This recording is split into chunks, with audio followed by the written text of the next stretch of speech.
जय हिंद दोस्तों, कैसे हैं आप लोग। उम्मीद करता हूँ आप सब लोग ठीक होंगे। सबसे पहले नवरात्रि की आप लोगों को शुभकामनाएं। आज हम जो बात करेंगे डिटर्जेंट पाउडर फैक्ट्री के बारे में बात हम कर ही रहे हैं ऑलरेडी, तो इसी में हम चैप्टर 4 या सीरीज का चौथा हिस्सा मान लेते हैं। अब तक आपको मैंने जैसे बताया कि फैक्ट्री लगती कैसे है, फैक्ट्री के अंदर क्या क्या चीज़ होनी चाहिए, पन्नियाँ कैसे बनती हैं, रॉ मटेरियल्स का कैसे चयन करना चाहिए। अब बात करते हैं मैन्युफैक्चरिंग की कि माल बनाना कैसे और कैसे बनेगा, ठीक।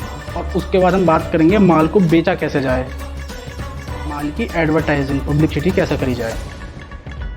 देखिए, सबसे पहले मैं आपको एक चीज़ बता दूं, आप जो भी माल बनाएं, चाहे वो लो क्वालिटी का बनाएं या स्टैंडर्ड क्वालिटी का बनाएं, ये डिपेंड करेगा आपके ऊपर कि आप किस क्वालिटी का माल बना रहे हैं।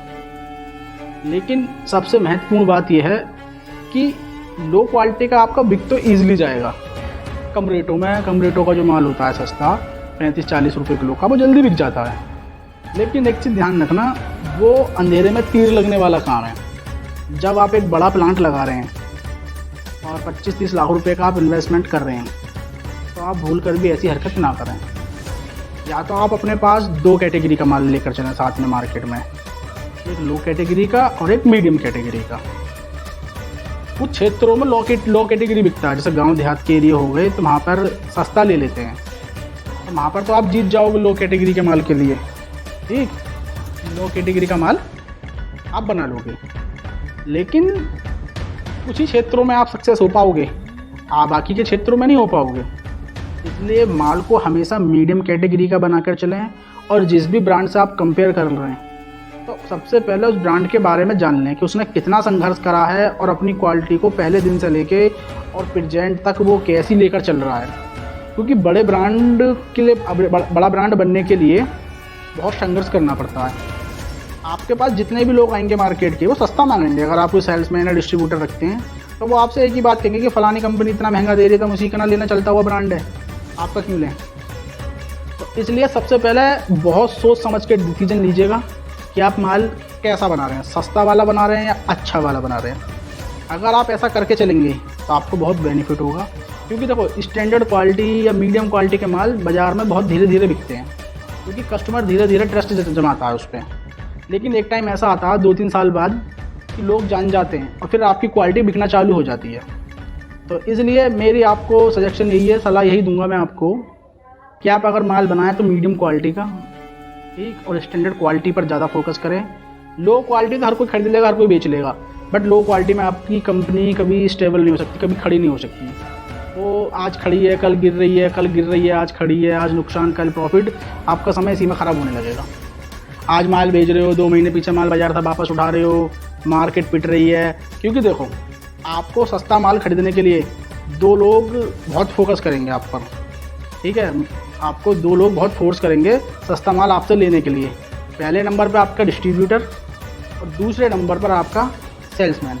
जो भी आप मार्केटिंग के लोग रखेंगे, अगर आप उनके सामने की स्टैंडर्ड क्वालिटी का माल रखोगे, वो नहीं बेच पाएंगे कि जी महंगा है, ऐसा है, फलाना इतने सस्ता आ रहा है, वो इतना सस्ता आ रहा है, ऐसा आ रहा है, ठीक।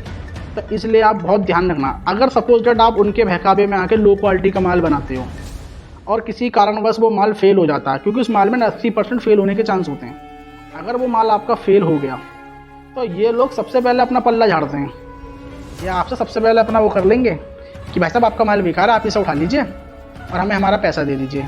सेल्समैन को नौकरी बहुत जल्दी दूसरी मिल जाएगी, फंसेंगे आप, नुकसान आपका होगा।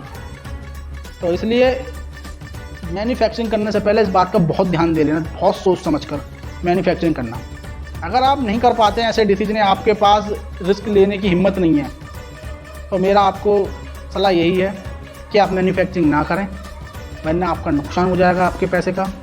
आप बिल्कुल मैन्युफैक्चरिंग से हाथ पीछे खींच लें, सीधे आप ट्रेडिंग करें, अच्छी कंपनियों की एजेंसी लें, माल बेचें और अपने बिजनेस को धीरे धीरे बढ़ाएं। अब बात करते हैं माल की क्वालिटी को लेकर। देखिए, मैं आपको बहुत आज बेसिक फार्मूला बताऊंगा मीडियम ग्रेड का। मैं लो ग्रेड पे ज़्यादा फोकस नहीं करता। मीडियम ग्रेड का अगर आपको माल बनाना है जो आपका चल जाए और अच्छा आपको चलता रहे, रिपीट आपकी आती रहे मार्केट से कि हाँ डिमांड आपकी डे बाई डे इंक्रीज हो और आप एक साल में अपना बिजनेस ग्रोथ करके धीरे धीरे सब कुछ आराम से कर लें। तो एक बेसिक फार्मूला आप मेरा नोट कर लीजिए। मैं कोई कागज़ों पर नहीं दिखा रहा, फिलहाल ओरली बता रहा हूँ आपको। और अगर आपको कागज़ों में चाहिए या कुछ लिखित में चाहिए या कुछ भी मुझसे पूछना, आप मेरे नंबर पर कॉल करके पूछ सकते हैं। निःशुल्क, मेरी कोई फीस वगैरह नहीं है। बिल्कुल जो भी आपको राय दूंगा बिल्कुल फ्री दूंगा। ना मैं कोई अपना माल बेच रहा कि आप मुझसे ये माल खरीद लीजिए या मुझसे ये मशीन खरीद लीजिए, मैं ऐसा कुछ भी नहीं कर रहा। मैं आपको सिर्फ एक राय दे रहा हूँ, और राय देने का कारण सिर्फ ये है क्योंकि मैं भी एक खुद डिटर्जेंट मैन्युफैक्चरर हूँ। मैं भी डिटर्जेंट की मैन्युफैक्चरिंग करता हूँ, तो इसलिए मैं आपको अपना एक तरह से अनुभव भी बता रहा हूँ। आप समझोगे तो फ़ायदे में रहोगे। आप फॉर्मुलेशन नोट कर लीजिए, बिल्कुल basic formulation. Minimum detergent powder में 30 से 35% आपको सोडा ऐश लेना है, ठीक है। 12% एसिड स्लैरी, फॉर्म बूस्टर जिसमें बहुत तरह के आते हैं, AOS, SLAS, AFCA, AOS paste, ठीक, और भी बहुत सारी चीज़ें अलग अलग कंपनियां बनाती रहती हैं। मिनिमम 4% आप उसको लेकर चलिए, ठीक है। फिलर की बात करें तो 30 से 35% से ऊपर आप फिलर ना लें। और कैल्शियम पाउडर की बात करें, जैसे डोलोमाइट पाउडर हो गया या और भी पाउडर हो जाते हैं, ठीक है, 16%, 15%, 18% लास्ट, ठीक है। बाकी की बात करें कफ कॉइलर की चर्बी छुटाने के लिए, ठीक, तो मेटासिलिकेट वगैरह होता है, सोडियम मेटासिलिकेट काम करता है अपनी जगह, ऐसी बात नहीं है। मिनिमम 2 से 3% आप उसको लेकर चलें। और बात करें हम स्टेन रिमूवर्स की, जी माल में कपड़ों पर दाग धब्बे अचार के स्याही के ये छूट जाएं, तो कम से कम 2% आप उसको लेकर चलें। अब बात करें वाटर सॉफ्टनर की।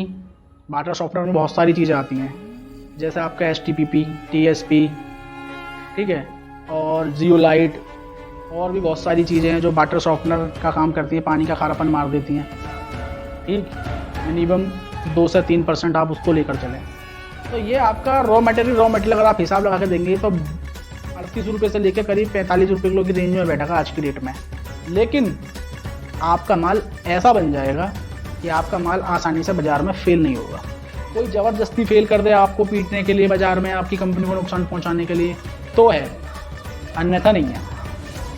और बात करें ब्राइटनर की, CVX वगैरह जैसे आप डालते हैं तो मिनिमम 50 ग्राम कम से कम आप लेके चलें, कॉस्टली होता है, ठीक है। तो आपका माल एकदम वाइट बनेगा, अच्छा बनेगा, हल्का बनेगा। और बाकी की आपकी अपनी समझ है आप क्या ले रहे हैं। दूसरी बात मैं आपसे यही कहूँगा कि आप केमिस्ट की निगाह में एक केमिस्ट ज़रूर हायर करना जिसका पूरे केमिकल्स की अच्छी नॉलेज हो, जो देखकर ये बता दे कि आपका केमिकल मिक्सिंग है या प्योर है या नहीं है। उसकी देख रेख में अगर आप बनवाएंगे तो आपको बेनिफिट होगा। शुरू में ज़रूर आपका इन्वेस्टमेंट होगा, ठीक है, आपका शुरू में इन्वेस्टमेंट ज़रूर हो जाएगा। आपको लगेगा कि भाई हम केमिस्ट को 20,000 सैलरी दे रहे हैं या 50,000 दे रहे हैं, जैसा भी आप रखें, लेकिन आने वाले समय में वो 50,000 आपको 5 लाख रुपए कमा के देगा महीने के। तो इसलिए आप इस चीज़ को बहुत ध्यान रखें, एक्सपर्ट की राय में माल बनाएं। आजकल एक ट्रेंड चल रहा है मार्केट में कि कुछ लोग, एक एग्जाम्पल के तौर पे मान लीजिए, अगर जैसे कोई ये रोड पर साफ़ सफाई करने वाले होते हैं, ये हो गए, ठीक है, या ये रिक्शे वाले हो गए, अगर ये भी गलती से किसी सर्फ फैक्ट्री में, डिटर्जेंट फैक्ट्री में लग जाएं, लेबर में, प्लांट में, और 10-15 दिन या महीने 2 महीने नौकरी कर लें, तो ये भी अपने आप को बहुत बड़े केमिस्ट समझते हैं। तो ऐसे आपको कम से कम हज़ारों मिलेंगे, लेकिन समझदार जेन्युइन मिलने के लिए आपको बहुत ध्यान से देखना पड़ेगा कि इसके अंदर वाकई टैलेंट है बंदे के या नहीं है, उसका अनुभव कितना है, किस कंपनी में काम करा है, क्या करा है। अब बात करें प्रमोशन की, कि अपने ब्रांड को बना के कैसे बेचें, कहाँ बेचें, कितनी दूरी पर बेचें। तो सबसे पहले अगर आप अपना प्रोडक्ट की मैन्युफैक्चरिंग कर लें और आपका पैकेट तैयार हो जाए बेचने के लिए, तो ज़्यादा दूर ना भागें, क्योंकि डिटर्जेंट पाउडर में आपको भाड़ा मार लेगा। अगर आपके पास अपने व्हीकल नहीं है माल छोड़ने के, तो आप सारा पैसा, सारा प्रॉफिट अपना भाड़े में दे दोगे माल छोड़ने में, FOR में। क्यों? आप जब अपने डिटर्जेंट पाउडर का रेट बनाओगे, कॉस्टिंग निकालोगे, तो आप उसमें 1.5 से 2 रुपये किलो का भाड़ा एडजस्ट करोगे, इससे ऊपर नहीं करोगे। बट 1.5 से 2 रुपये किलो का जो भाड़ा होता है वो 50-60 किलोमीटर की रेंज में आता है आज की डेट में, महंगाई को देखते हुए। अब मानो एग्जाम्पल के तौर पर आप बैठे हो दिल्ली, और आपने दिल्ली के हिसाब से 2 रुपये किलो का भाड़ा सेट कर लिया। अब आपके पास कॉल आ गई यूपी के पूर्वांचल से, जैसे झांसी है या अयोध्या है, इस जगह से, तो वहाँ पर आपका 2 रुपये किलो में माल नहीं जाएगा। ठीक है, आप अगर 10 टन माल या 15 टन माल भी बेचते हो तो तभी 3, साढ़े 3, 4 रुपये किलो का भाड़ा आपका लग जाएगा। ठीक है, तो इसलिए भाड़े पर बहुत फोकस करना अपने रेटों को देखते हुए। और यदि आप मार्केट लॉन्च कर रहे हो प्रोडक्ट को, तो ज़्यादा से ज़्यादा आप स्टार्टिंग में 30 से 35 किलोमीटर के एरिया में 30 से 35 किलोमीटर के एरिया में आप माल बेचें अपना।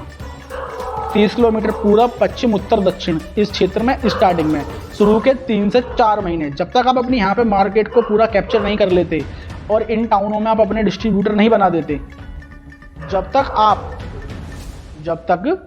आप अपना माल और क्षेत्रों में ना जाएं। स्टेप बाय स्टेप चलें और माल का प्रमोशन ज़रूर कराएं। जैसे फ्री सैम्पलिंग दुकानों पर तो कराओगे ही, उसके बाद भी अगर हम फ्री सैम्पलिंग की बात करें तो डायरेक्ट कस्टमर तक पहुंचाओ। चाहे तो डोर टू डोर पहुंचानी पड़े आपको, चाहे कोई इवेंट करके पहुंचाना पड़े। अपने प्रोडक्ट की क्वालिटी के बारे में खास तौर से बताएं। सेल्स टीम इतनी जेन्युइन और पढ़ी लिखी रखें कि जो आपका माल बेचने में सक्षम हो। एक तो होता है माल बेचना और एक होता है मार्केट में माल को भेड़ना। कि आप माल मार्केट में भेड़ रहे हो तो भेड़ने वाले आपको मिलेंगे 1000, लेकिन बेचने वाले मिलेंगे आपको 10। तो उन 10 लोगों की परख आपको बहुत होनी चाहिए कि हाँ भाई ये 10 लोग माल हमारा बेच देंगे।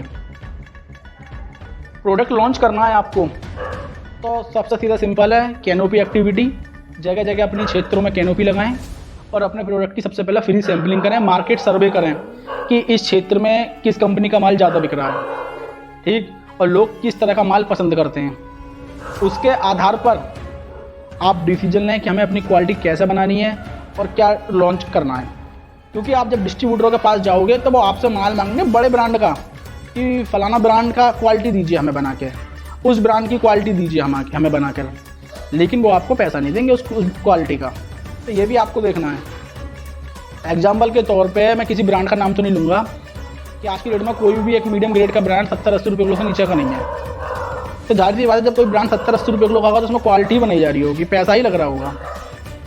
तो इस चीज़ को ध्यान में रख के आप चीज़ बनाएं, ठीक है ना, और अपना काम अच्छी तरीके से करें। कोई भी ऐसा सिस्टम ना हो कि आप दूसरे के बहकावे में आके गलत क्वालिटी बना लें और फिर नुकसान में जाएं बहुत मोटे। क्वालिटी पर विशेष फोकस। अगर आपकी क्वालिटी में दम है तो आज नहीं, आज के दिन 1 महीना, 2 महीना, 6 महीना, साल, 2 साल में आपका ब्रांड चल के खड़ा हो जाएगा बिकने के लिए। शुरू में थोड़ा संघर्ष तो आएगा बेचने के लिए, लेकिन एक दिन आप माल बेचना चालू हो जाएगा आपके बाज़ार में। सस्ते के चक्कर में ना रहें, क्वालिटी पर फोकस करें। क्वालिटी अच्छी है, ग्राहक अपने आप आके डिमांड करेगा। और प्रमोशन करने का मैं आपको तरीका बता दूं। जिस भी क्षेत्र में आप लॉन्च कर रहे हैं वहाँ पे 15 से 20 चाय वाले ढूंढो जो चाय डेली बेचते हैं, जो इनके 100, 200, 500 कप डेली बिकते हैं। वहाँ पर अपना 5 रुपये का माल बनवाइए, 5 रुपये की पैकिंग का MRP, चाहे आप उसमें वजन कितना भी रखें, ठीक है। और चाय वाले को दे दो, भैया जितने भी लोग हैं सबको फ्री दो हमारी तरफ से।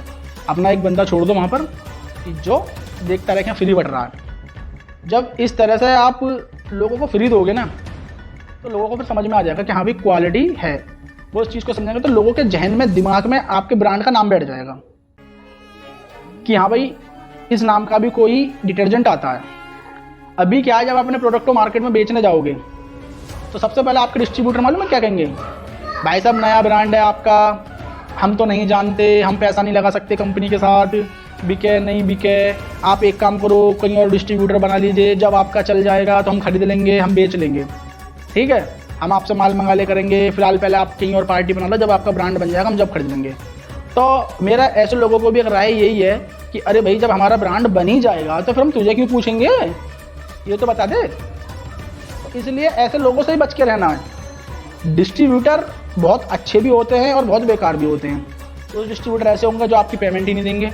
आपसे माल मंगा लिया उधार कि जी मैं 7 दिन के अंदर पेमेंट दे दूंगा, 15 दिन के अंदर पेमेंट दे दूंगा, 2-2 महीने 3-3 महीने तक पेमेंट ही नहीं दे रहे हैं, आपकी कंपनी का रोटेशन बिगाड़ रहे हैं, ठीक। क्योंकि जब आपका पैसा मार्केट में लग जाएगा और आपके पास मार्केट से पैसा नहीं आएगा तो आप अपने वर्कर्सों को पैसा नहीं दे पाओगे, सैलरी वगैरह, आपकी कंपनी टूटना चालू हो जाएगी, आप रॉ मटेरियल परचेज नहीं कर पाओगे। और आपको ऐसे भी डिस्ट्रीब्यूटर मिलेंगे जो आपसे 2 रुपये का तो माल खरीदेंगे और आपसे बातें करेंगे 2 लाख की। आपकी कंपनी छोटी है, आप माल दे पाओगे नहीं दे पाओगे। अगर आप उन्हें उधार दे दोगे तो वही छोटी कंपनी बड़ी हो जाएगी और सब कुछ ठीक हो जाएगा। तो इसलिए ऐसे लोगों से बच कर रहें, सावधान रहें और अपने प्रोडक्ट को अच्छी से अच्छी क्वालिटी पर फोकस करें, किसी के बहकावे में ना आए, ठीक, और अपने डिसीजन खुद लें। सपने दिखाने वाले आपको 1000 मिलेंगे, लेकिन सपने सच करवाने वाले आपको 10 भी नहीं मिलने बैठे। तो इसलिए मेरी आप लोगों से रिक्वेस्ट यही है, अब तक मैंने आपको जो बताया उस बात को ध्यान से समझें और समझने के बाद आप अगर डिटर्जेंट की मैन्युफैक्चरिंग करना चाहते हैं तो करिए, क्योंकि डिटर्जेंट पाउडर पैसे का काम है, पैसा लगेगा आपका अगर आप कंपनी लगाते हैं, जुगाड़ नहीं। मैं अब भी यही कहूँगा, अगर आप जुगाड़ लगाएंगे तो आपका 2-5 लाख रुपए से स्टार्ट हो जाएगा, लेकिन वो जुगाड़ है, चल गया तो बहुत दूर तक, ना चला तो 6 महीने के अंदर बंद हो जाता है, ठीक है। तो इसलिए आप अगर कोई भी काम करें तो बड़े सोच समझ के ध्यान से करें, पैसा लगेगा, मार्केट पैसा मांगता है और फैक्ट्री लगने के बाद फैक्ट्री की एक एक ईंट पैसा मांगती है। आपको बिजली का बिल पे करना वो पैसा, लेबर की सैलरी देनी वहाँ पैसा, मशीनों की मेंटेनेंस वहाँ पैसा, टैक्स पे करना वहाँ पैसा, ठीक, कंप्लाइंस कराना वहाँ पैसा, ठीक, जीएसटी भी अगर नील का भरोगे तो उसमें भी पैसा वकील साहब की फ़ीस देनी पड़ेगी, ठीक, अकाउंटेंट की फ़ीस, मैनेजर की सैलरी, ठीक है। तो ये सब खर्चा है, पैसे का काम है। लोग आपको ख्वाब दिखा देते हैं कि 50,000 की मशीन खरीद लीजिए और आप दिन के जो है 2 लाख कमा लेंगे, तो सिर्फ मशीन दिखा रहे हैं आपको, लेकिन उस मशीन से जब माल बनेगा तो कितना पैसा लगेगा वो कोई नहीं बताता। सब आज की डेट में एक दूसरे का पागल बना रहे हैं, लूट रहे हैं, जैसे कहते हैं लूट, कि बस अपना पैसा जेब में गर्म हो जाए और दूसरा भाड़ में जाए। तो यहाँ पर ऐसा काम नहीं कर रहा, ना मैं ऐसा काम आपको बता रहा हूँ, ठीक है। मैन्युफैक्चरिंग की बात कर रहा हूँ, कंपनी लेवल की बात कर रहा हूँ, कोई मैं उठाई गिरे काम की बात नहीं कर रहा कि ऐसा काम कर लो वैसा कर लो, कोई कंपनी मांगती है पैसा, बाजार में पैसा चाहिए आपको लगाने के लिए। आप अगर आज पैसा लगाओगे तो तब जाके आपके अच्छे रिजल्ट आएंगे। एक उदाहरण समझ लीजिए कि आप खेती भी किसान करता है, सबसे पहले वो खेत में पैसा लगाता है रिस्क पे, ठीक, अपनी जेब से पैसा लगाता है, जब फसल होती है उसे काटता है, उसे बेचने जाता है, जब पैसा आता है। सेम टू सेम वही हाल है मैन्युफैक्चरिंग का भी। शुरू में आपको पैसा लगाना है, जब आपका पैसा लग जाएगा, ठीक, तब रिजल्ट आएंगे धीरे धीरे। अगर आपने बाजार में पैसा नहीं लगाया तो सब जीरो, ठीक। कल की वीडियो में मैं आपको बताऊंगा मंडी एक्टिविटी प्रमोशन किस लेवल पर होते हैं, एडवर्टाइजिंग करानी है तो कैसे करानी है, किस लेवल पर करानी है, ब्रांड बनाना है तो कैसे बनाना है, ठीक है।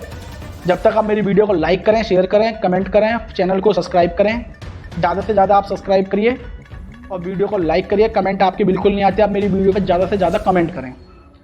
जय हिंद साथी।